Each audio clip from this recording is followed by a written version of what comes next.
السلام عليكم مشاهدي قناة صدام العزي.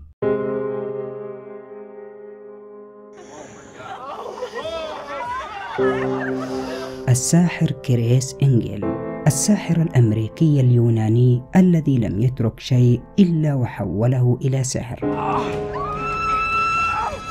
إنه الساحر الذي ادعى إحياء الموتى، وجعل كل من يشاهد خدعه يصاب برعب وفزع كبير جدا. في الجزء الأول كشفت لكم سر خدعة قطع جسم المرأة ثم إرجاعها سليمة كما كانت. وفي هذا الفيديو جئت لكم بالجزء الثاني لأكشف لكم أسرار أشهر 5 خدع سحرية قام بها هذا الساحر وتخطى كل قوانين الفيزياء والطبيعة. لكن قبل البدء ضع إعجابك بالفيديو لأرى كم شخص مهتم بكشف خدع هذا الساحر. الخدعة الأولى، خدعة اختفاء الفلفل من الملح.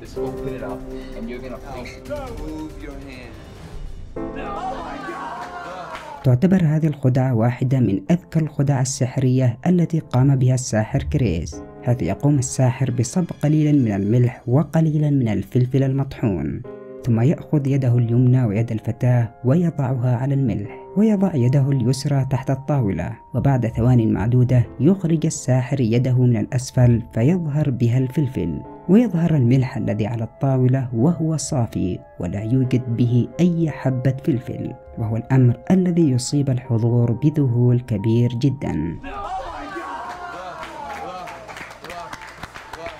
فعلا الأمر محير جدا، فلو أردنا فرز الفلفل من الملح نحتاج لأيام حتى ننتهي، فكيف قام الساحر بفرزها بهذه السرعة؟ وكيف انتقل الفلفل إلى يد الساحر التي تحت الطاولة؟ سر هذه الخدعة هو كالتالي.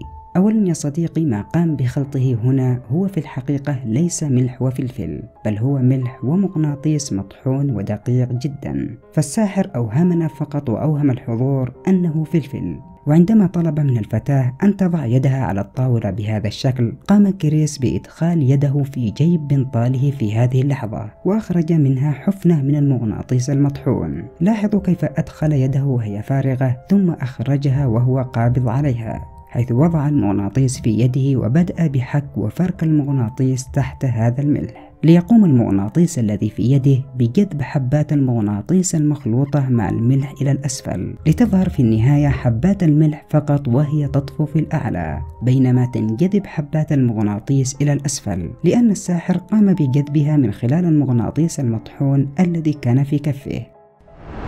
الخدعة الثانية، خدعة أكل العملة ثم إخراجها من تحت جلد يده.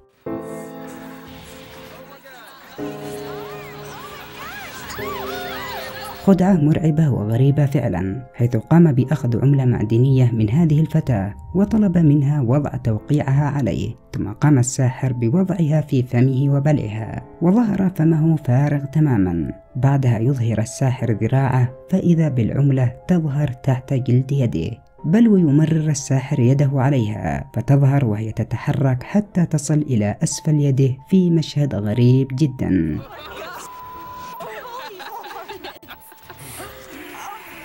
بل ويقوم الساحر بتمزيق الجلد ويخرج منه العملة، فتظهر العملة وهي نفس العملة التي قامت الفتاة بالتوقيع عليها، وهو الأمر الذي يصيب الجميع بصدمة كبيرة. فما هو سر هذه الخدعة؟ سر هذه الخدعة في الحقيقة هو كالتالي. أولا الساحر استخدم لهذه الخدعة عملتين وليس عملة واحدة. العملة الأولى هي عملة مزيفة قابلة للأكل وليست معدنية، حيث وضعت عليها الفتاة التوقيع وقام الساحر بأكلها فعلا. وأما العملة الأخرى فهي عملة حقيقية قام الساحر بوضعها في ساعده مسبقا، حيث وضع على ساعده جلد صناعي ويسمى مطاط اللاتكس، ويستخدم كثيرا في الخدع السينمائية. ولأجل أن تظهر هذه العملة وهي تتحرك يتم ربط عليها خيط صغير ويتم وصله بهذا السوار الذي يضعه الساحر في يده، فلو دققتم قليلا ستلاحظوا أن هذا السوار كبير للغاية، وهو ما يمكن الساحر من وضع ماكينة صغيرة بداخله، ويتم ربط عليها الخيط ووصله بالعملة، وعند تنفيذ الخدعة يتم سحب العملة تحت الجلد عن طريق ريموت يتم التحكم به من قبل أحد المصورين أو المساعدين للساحر بهذا الشكل تماما. وطبعا في هذا المكان يضع الساحر قليلا من الدم المزيف تحت الجلد ليظهر وكأنه يخرج العملة فعلا من تحت جلده. ولكي أؤكد لكم أن الساحر استخدم عملتين، لاحظوا الاختلاف بين التوقيعين بين هذه العملة والعملة الأخرى. بل ولاحظوا أيضا أن الساحر يستخدم هذا السوار نفسه في كل مرة يقوم بعمل هذه الخدعة. الخدعة الثالثة، خدعة انتقال اللون من يد الساحر إلى كف المرأة.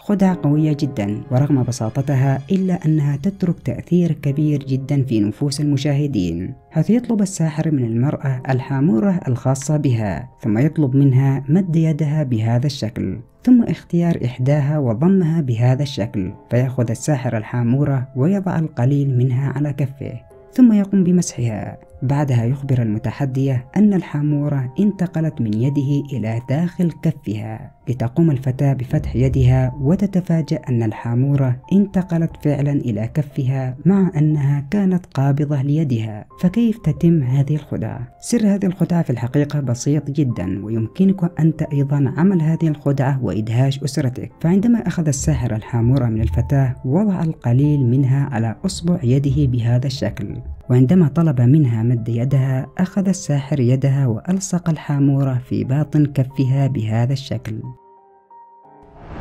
الخدعة الرابعة، خدعة إحياء الحمامة وإرجاع رأسها المقطوع.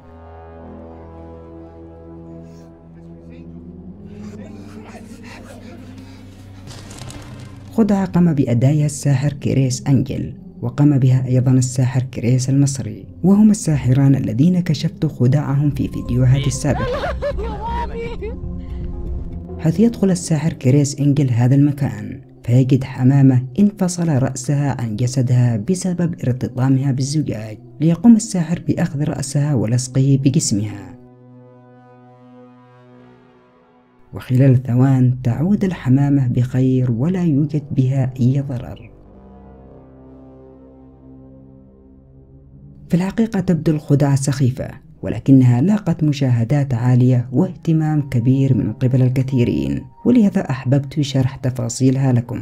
أولا، كل ما حدث في هذا الفيديو كان مجرد أداء مشهد تمثيلي لا أكثر، فالمصور كان يتواجد في هذا المكان قبل أن يأتي كريس مع صديقته إليه. وفي الفيديو أيضا قال كريس أن الحمامة ارتطمت بالزجاج حتى انفصل رأسها، وهذا شيء مضحك جدا. فلو ارتطمت الحمامة بالزجاج وانفصل رأسها فعلا لكان رأسها مرميا بعيدا عن جسمها، ولكن هنا يظهر جسم الحمامة ورأسها بجوار بعضهم تماما. ففي الحقيقة هذه الحمامة ليست مقطوعة الرأس فعلا، بل تم ثني رأسها إلى الأسفل وربطه ووضع دم صناعي في هذا المكان.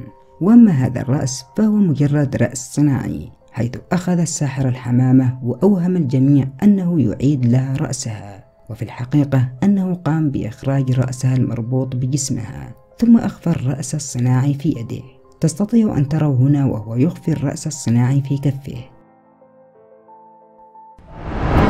الخدعة الخامسة، خدعة المرور من بين باب حديدي.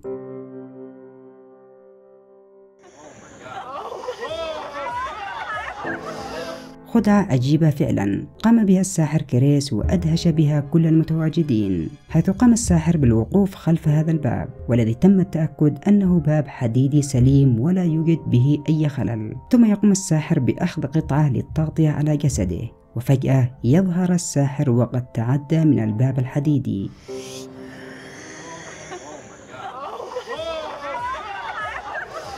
يبدو الأمر محير فعلا، ولكن في الحقيقة سر هذه الخدعة بسيط للغاية. فهذا الباب يتكون من قطع قابلة للخلع ثم العودة كما كانت، حيث ترتفع هذه القطعتين إلى الأعلى، وأما هذا الجزء فإن هذه القطع تعود إلى الداخل بهذا الشكل.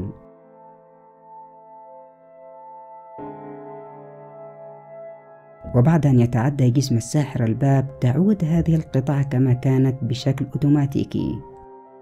تفاصيل هذه الخدعة كثيرة جدا، ولكنني سأشرحها بشكل دقيق في الأيام القادمة. في الختام، ما هي الخدعة التي أدهشتك أكثر من بين كل هذه الخدع؟ شاركنا رأيك في التعليقات.